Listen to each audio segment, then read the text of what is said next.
तो दोस्तों शुरू करते हैं आज की इंफ्रा न्यूज। पहली खबर आ रही कोलकाता से, जहां Singapore, London, Moscow, Berlin, Munich इन शहरों के जैसे ही अभी थर्ड रेल सिस्टम देखने को मिलेगी नॉर्थ साउथ लाइन के ऊपर, और एक रिप्लेसमेंट यहाँ पर होने वाला है steel encased aluminium third rail के साथ। दोस्तों यहाँ पर आप जानते हो कि नॉर्थ साउथ लाइन पुरानी है, तो यहाँ पर जो फंड्स मेट्रो रेलवे को थे वो थोड़े कम थे, जिसकी वजह से कुछ मॉडर्नाइजेशन के काम हो नहीं पाए थे। लेकिन अभी कहा गया है कि ट्रेन ट्रैक के अंदर बेहतर इलेक्ट्रिकल पावर ट्रेन को पहुंचाने के लिए, ताकि ट्रेन भी एफिशिएंट बन पाए, एक नई तीसरी थर्ड एल्यूमिनियम रेल को लगाया जाएगा।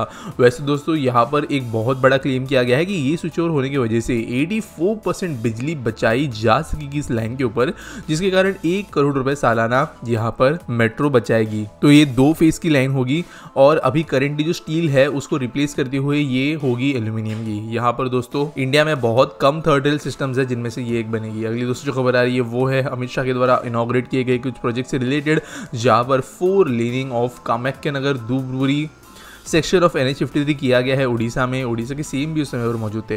51 किलोमीटर का ये स्ट्रेच होगा, 761 करोड़ रुपए की कॉस्ट होगी। 10 यहाँ पर माइनर ब्रिजेस होंगे, 2 मेजर ब्रिजेस होंगे, 7 व्हीकल अंडरपासेस होंगे, 2 एनिमल अंडरपासेस होंगे, और 1.73 किलोमीटर लंबा एक बाईपास रोड भी होगा। तो यहाँ पर ये रोड कनेक्टिविटी को बेहतर बनाएगा उड़ीसा के अंदर। अगली खबर दोस्तों आ रही है इंडियन गेमिंग इंडस्ट्री से, जहाँ पर क्राफ्टॉन जो कि एक prominent south Korean gaming giant है, जो कि PGMI के अंदर भी एक मेजोरिटी स्टेक होल्डर है, इन्होंने अनवील किया है एक एम्बिशियस प्लान, जिसके अंतर्गत ये भारत में $150 मिलियन इन्वेस्ट करेंगे आने वाले 2 से 3 साल के अंदर, और ये क्राफ्टॉन की इंडिया सेंट्रिक स्ट्रेटेजी के अंतर्गत किया जाएगा। यहाँ पर गेमिंग सेक्टर और इंडियन गेमिंग स्टार्टअप्स को नर्चर करने के लिए इन पैसों का इस्तेमाल किया जाएगा। यहाँ पर ऑब्वियसली हमें प्रोडक्ट्स भी देखने मिल सकते हैं जो कि मेड इन इंडिया स्पेसिफिक हो और मेड फॉर इंडिया हो, और यहाँ पर जो ब्रॉडर कंटेंट डोमेन है उसमें ये बहुत बड़े लेवल पर काम करेंगे। यहाँ पर दोस्तों जो इंडियन IPs अभी बन रही है करेंटली, जिनका ग्लोबल फुटप्रिंट काफी अच्छा हो सकता है, उसको यहाँ पर चलाने की कोशिश की जाने वाली है। तो इंडियन गेमिंग इंडस्ट्री का गोल्डन एज शुरू हो सकता है आने वाले उस समय में। अगली खबर दोस्तों जो आ रही है वो है टाटा पावर से, जिन्होंने अनाउंस किया कि वो 13,000 करोड़ रुपए की इन्वेस्टमेंट लगाने वाले हैं 2 पंप्ड हाइड्रो स्टोरेज प्रोजेक्ट बनाने के लिए महाराष्ट्र के अंदर। यहाँ पर एक टाइमलाइन रखी गई इन्वेस्टमेंट की। 2 प्रोजेक्ट जो होगी उनकी कंबाइंड कैपेसिटी 2800 मेगावाट की होगी, और यहाँ पर कंपनी ने एक स्टेटमेंट में कहा है कि जो पानी होगा वो लोअर रिजर्वर से हायर रिजर्वर पंप किया जाएगा एक्सेस एनर्जी के टाइम पे, और बाद में इन्हीं का यूज किया जाएगा पावर टर्बाइन्स को चलाने के लिए लोअर ग्राउंड लेवल पे, जो कि बिजली बनाने का काम करेगा पीक डिमांड के दौरान। अगली दोस्तों जो खबर आ रही है वो है आसाम से, जहाँ पर लॉन्च किया गया है oil palm plantation exercise Assam के तिनसुकिया एरिया के अंदर। तो यहाँ पर दोस्तों गवर्नमेंट ने ये mega oil plantation drive launch की है, एग्रो इकोनॉमी फार्मर्स की बेहतर बनने के लिए किया गया है। करेंटली दोस्तों हमारे देश में इतना एग्रीकल्चर होने के बावजूद एडिबल ऑयल सीड्स होती है या एडिबल ऑयल बनाने वाले फार्म प्रोडक्ट्स है, उनका प्रोडक्शन इतना नहीं होता, हम इंपोर्ट डिपेंडेंट है। रिसेंटली हमने देखा था कि इसी वजह से तेलों की कीमतें बहुत ज़्यादा बढ़ गई थी, और इसीलिए अभी ये तरीके के अलग अलग चीज़ें अपनाई जा रही है, जहाँ पर पाम ऑयल जैसी चीज़ें जो है उसको प्रमोट किया जा रहा है। अगली दोस्तों जो खबर आ रही है वो है बंगाल से, जिन्होंने कहा है कि वो क्लास 11th और 12th के अंदर एक सेमेस्टर सिस्टम के साथ में पढ़ाई इंट्रोड्यूस करेंगे। 2024-25 के एकेडमिक सेशन में ये शुरू होगा, और बेसिकली जैसे आप जानते हो कि सेमेस्टर जो होता है वो साल में 2 बार होता है, तो उन सेमेस्टर वाले टेक्निक्स का इस्तेमाल किया जाएगा यहाँ पर 11वीं 12वीं के बच्चों के लिए। तो आप जानते हो नेशनल एजुकेशन पॉलिसी इस साल से इंप्लीमेंट होना शुरू हो गई है कई लेवल्स के ऊपर, उसके अंतर्गत ये है, ये दूसरे तरीके की चीज़ें गवर्नमेंट कर रही है अपने बोर्ड्स के साथ में, ये अब तक क्लियर नहीं है। अगली दोस्तों जो खबर आ रही है वो है भुवनेश्वर से, जहाँ पर 93rd birth anniversary of OP Jindal group को कमेमोरेट करने के लिए, जो कि जिंदाल ग्रुप के इंपॉर्टेंट लीडर रह चुके हैं स्टील जायंट के, इन्होंने लॉन्च किया है एक chill drinking water van Bhubaneswar के अंदर, जो लोगों को ऑब्वियसली ठंडा पानी पहुंचाएगा अलग अलग जगह पर। अगली दोस्तों जो खबर आ रही है वो है लार्सन एंड ट्यूब्रो से, जिन्होंने बिड जीती है, जो कि लोएस्ट बिडर निकल कर आया है civil construction and system procurement contract के लिए Hyderabad metro airport express line के लिए। तो दोस्तों यहाँ पर अभी आप जानते हो recently Hyderabad metro expansion announce हुआ था, 2 साल का सेकेंड प्रोजेक्ट जो है ये आने वाले कुछ सालों में बनेगा। यहाँ पर जो प्रोजेक्ट है इसके अंदर 10 स्टेशन होंगे, 9 एलिवेटेड, 1 अंडरग्राउंड, और जो एलिवेटेड वायाडक्ट होगा ट्रेन का वो 28.5 किलोमीटर होगा।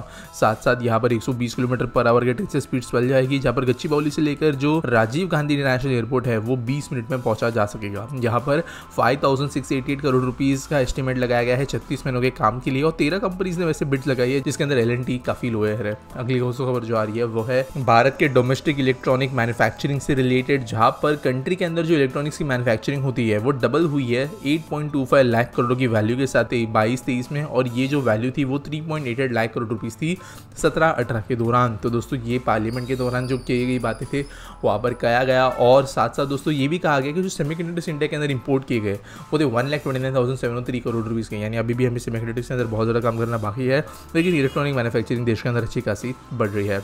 अगली दोस्तों जो खबर आ रही है वो Indian institute of technology Delhi से, जिन्होंने कहा कि वो 2 न्यू कैंपसेस जल्दी ओपन करेंगे हरियाणा के झाझर और सोनीपत के अंदर। तो यहाँ पर ये ब्रांचेस होंगे, यहाँ पर 2023 एंड तक यहाँ पे कुछ काम कंप्लीट हो जाएंगे।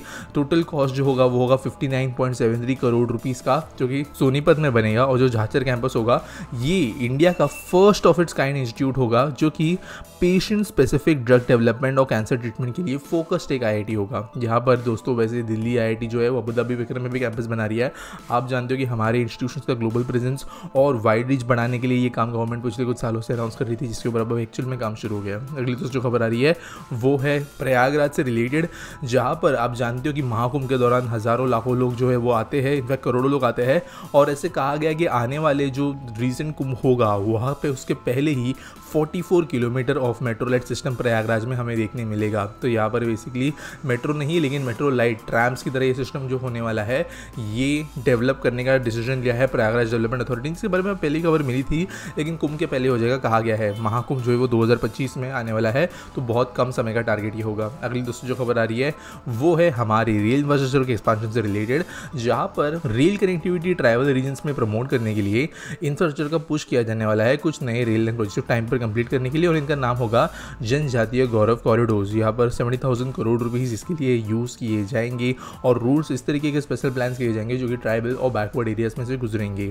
आज के आस्क पीटी सवाल के बारे में बात करें तो लोहित से ही पूछते हैं, can Indian tourism increase to the scale of European countries? What are the improvements we need to do to attract tourist specially foreigners? What are any reports for improvement in Indian tourism across the country? तो देखो यार, हमारे देश के अंदर ना tourism इसलिए नहीं ऐसे हो रहा है कि हमारे देश के अंदर देखने के लिए कुछ नहीं है, या हमारे देश के अंदर कोई ऐसे स्पॉट्स नहीं है जो कि इंटरेस्टिंग हो। देश के अंदर लाखों करोड़ों ऐसे स्पॉट्स हैं, लेकिन देश के अंदर टूरिज्म इसलिए नहीं बढ़ पाता क्योंकि इंडिया के अंदर का जो परसेप्शन है एज फॉरेन टूरिस्ट के लिए, फॉरेनर्स के लिए, वो अभी तक इतने ढंग से इंप्रूव नहीं हो पाया है एक बड़े स्केल के ऊपर।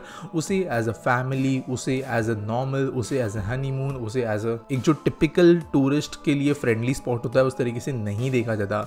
इंडिया में अगर आप टूर करने जा रहे हो तो आपको काइंड ऑफ एडवेंचरस, बहुत ज़्यादा आउटगोइंग, एक्सट्रोवर्टेड, बहुत chaos loving kind of person अगर आप हो तो आप इंडिया टूर को जाते हो। ऐसे अभी भी परसेप्शन है फॉरेन का, क्योंकि अनफॉर्चुनेटली हमारे देश ने अपनी खुद की परसेप्शन ऐसे बना रखी थी। अब ये चीज़ें क्यों एडवेंचरस वगैरह में कैटेगरी में आती है, क्योंकि देखो हमारे देश के अंदर क्लीनलीनेस का बहुत बड़ा इशू है। हमारे देश के अंदर जो है स्ट्रीट फूड के अंदर हमें जो है वो क्लीनलीनेस देखने नहीं मिलता। हमारे यहाँ पर ट्रांसपोर्टेशन रिस्की हो जाता है, हमारे यहाँ पर कहीं ना कहीं पर चीज़ों को अनसेफ माना जाता है। इनफैक्ट अगर आप कई फॉरेन कंट्रीज़ के अगर आप रिव्यूज़ वगैरह देखो अलग अलग वेबसाइट्स के ऊपर, तो जो फॉरेन के लोग होते हैं वो डरते हैं इंडिया के कई सिटीज़ के अंदर ट्रैवल करने से, क्योंकि उनका परसेप्शन ऐसा बना हुआ है कि हमारे शहर बहुत अनसेफ होते हैं, वहाँ पर उनको लूट लिया जाएगा, वहाँ पर जो है रिस्क होता है जाने के लिए। ये सब चीज़ों की वजह से कहीं ना कहीं पर टूरिज्म रैंकिंग्स में हम पीछे आते रहते हैं। यूरोपियन कंट्रीज़ में ये इशू नहीं आता क्योंकि ऑब्वियसली वो वेल मार्केटेड है, वेल सूटेड है, फॉरेनर्स को फॉरेन की जो गोरी चीज़ें है वो अच्छी लगती है, तो अकॉर्डिंगली चीज़ें हो जाती है। लेकिन इंडिया के अंदर अगर टूरिज्म को बढ़ाना है तो जो फर्स्ट स्टेप होने वाला था वो था क्लीन इंडिया कैंपेन, जो कुछ हद तक चला, कुछ हद तक नहीं चला। ये चीज़ें ऐसी होती है तो वो एक कंफर्ट और सेफ्टी लेवल को ऊपर उठाएगी। उसके बाद में जो ज़रूरत है वो है ब्रांडिंग की। यहाँ पर इंडिया को रिप्रेजेंट करना पड़ेगा as a normal general tourist spot, ना कि एक एडवेंचर स्पॉट। यहाँ पे जनरल टूरिस्ट स्पॉट जैसे इंडिया प्रॉपर्ली मार्केट हो जाता है, उसके बाद में हमें ज़्यादा से ज़्यादा लोग इंडिया के अंदर आते हुए नजर आएंगे टूरिज्म के एरिया पे। और गवर्नमेंट जो है वैसे नेशनल लेवल पे भी कोशिश कर ही रही है, अलग अलग चीज़ों के जरिए, सर्विसेज करिए, ट्रेन के जरिए, एविएशन के जरिए, स्पॉट्स को डेवलप करने के साथ में उनके लिए स्पेशल कंसेशन देने से रिलेटेड। लेकिन स्टेट लेवल और लोकल लेवल पे काम ज़्यादा इंपॉर्टेंटली होना चाहिए, क्योंकि मेजरली रेवेन्यू कमाना जो होगा वो उनके ही लेवल पर होगा। उम्मीद करता हूँ आपको सवाल का जवाब मिल गया होगा। अगर आपके पास कोई सवाल है आप नीचे मुझे कमेंट सेक्शन में पूछ सकते हो, और मिलेंगे अगले वीडियो में।